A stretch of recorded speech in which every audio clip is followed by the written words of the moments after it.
দ্বিতীয় বিশ্বযুদ্ধের সময় পাবনার ঈশ্বরদীতে বিমানবন্দর নির্মাণ করা হয়। ১৯৮৯ সালে এখান থেকে ঢাকায় নিয়মিত ফ্লাইট পরিচালনা করত বিমান বাংলাদেশ। তবে নানা কারণে দফায় দফায় চালু ও বন্ধ হয় এই বিমানবন্দর। সবশেষ ২০১৩ সালে ঈশ্বরদী থেকে বেসরকারি ইউনাইটেড এয়ারলাইন্স তাদের ফ্লাইট পরিচালনা শুরু করে। বছরখানেক পর যা আবারও বন্ধ হয়ে যায়।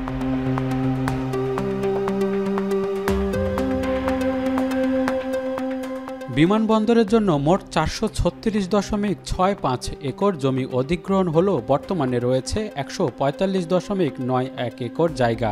৪৭০০ foot runway, terminal building, VIP lounge, যাত্রী কক্ষ, সংযোগ সরঞ্জাম, অফিসারদের আবাসিক এলাকা থাকলেও এর বেশিরভাগই ব্যবহার অনুপযোগী।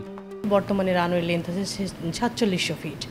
আমাদের ৬০০০ ফিট রানওয়ে দরকার, টার্মিনাল বিল্ডিং দরকার, ফায়ারের গাড়ি দরকার, নেভিস দরকার এবং জনবল প্রয়োজন এখানে বিমানবন্দর চালুর জন্য। বিশ্বমানের থার্মিক্স রড, সালাম স্টিল থার্মিক্স, দেশের একমাত্র থার্মিক্স রড।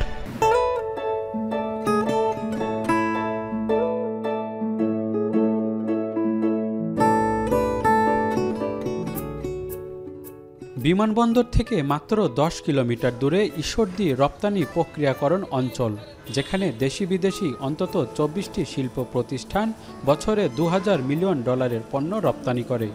এসব প্রতিষ্ঠানে কাজ করছেন ৮৫ বিদেশি সহ প্রায় ২০,০০০ শ্রমিক।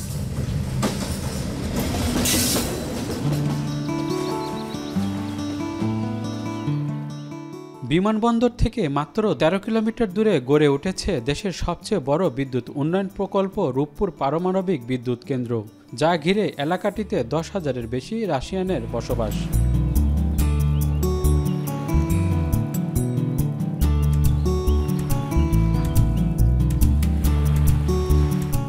এছাড়া জেলায় ৫টি সরকারি গবেষণা প্রতিষ্ঠান, পদ্মার বিশাল চর জুড়ে কৃষিপণ্য উৎপাদন সহ রয়েছে ছোট বড় নানা শিল্প প্রতিষ্ঠান। এরপরও সড়ক পথে যোগাযোগ ব্যবস্থা সময় সাপেক্ষ ও ঝামেলাপূর্ণ হওয়ায় অনেকেই এই অঞ্চলে বিনিয়োগে আগ্রহ পান না। এমন অবস্থায় আবারও ঈশ্বরদী বিমানবন্দর চালুর উদ্যোগ নিয়েছে সরকার।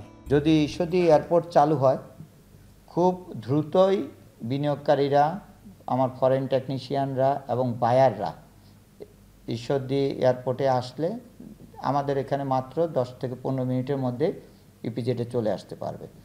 এবং এয়ার কার্গো যদি চালু হয় তাহলে খুব দ্রুত এবং কম খরচে এবং স্বল্প সময়ে বিনিয়োগকারীরা তাদের উৎপাদিত পণ্য বিদেশে রপ্তানি করতে পারবে।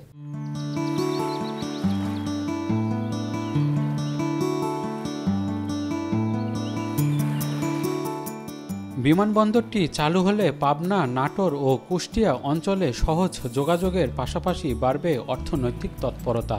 ঢাকা থেকে গাড়ি দিয়ে ৫ ঘন্টা ৪ ঘন্টা এরকম ব্যবহার করতে হবে, এটা অনেক টাইম লস। বিমানবন্দরটা যদি হয় আমাদের বিজনেস আরও সহজ হবে এবং আমাদের যারা ডেলিগেটস আছে তারাও আরও সহজে আসবে বলে আমরা আশা করি এবং আমাদের বিজনেসটা আরও একটু স্মুথ হবে।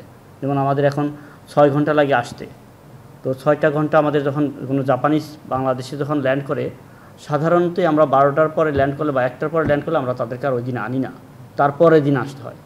পরের দিন আসতেও আবার দুপুর পর্যন্ত হয়ে যায়, সেই জন্য আমার পুরো ২৪ ঘন্টা আমার ওয়েস্টেজ হয়। প্রায় এক যুগ বন্ধের পর ঈশ্বরদী বিমানবন্দর চালুর উদ্যোগ নিয়েছে সিভিল এভিয়েশন অথরিটি। বগুড়ার পর দ্বিতীয় বিমানবন্দর হিসেবে ২০৩০ সালের মধ্যে অভ্যন্তরীণ যাত্রী পরিবহন করতে চায় অথরিটি। তবে রানওয়ের সক্ষমতা বৃদ্ধির পাশাপাশি প্রয়োজনীয় অবকাঠামোরও বৃদ্ধি করা প্রয়োজন। বিমানবন্দরটি চালু হলে ঢাকার সঙ্গে বাড়বে উত্তরাঞ্চল এবং দক্ষিণাঞ্চলের যোগাযোগ ব্যবস্থা, সে সাথে ব্যবসা বাণিজ্য ও পর্যটনে আসবে নতুন গতি। মাহবুব হোসেন, এখন পাবনা।